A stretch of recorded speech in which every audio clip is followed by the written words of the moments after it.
What's up mga tol? Karon no manudlo ko og self defense no. Para sa atong mga bana no nga kanang gikulataon to sa tong asawa. Para dili kay mabunog labaw ni atong mga nawong nya maulaw ta mo adto sa opisina kay mabunog na atong nawong nga tay kinabrasan. Tudluan ta mo karon ug unsaon ha. Ang first gyud dapat inyong gamiton inyong kining braso.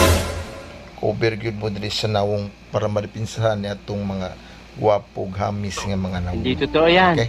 Diri gyud cover gyud ta diri parig taki nila ana safety atong nawong. Karon no, sample ta actual ta kung saon gyud pagdipinsa no. Sige. Oh no. Okay. It was at this moment he knew.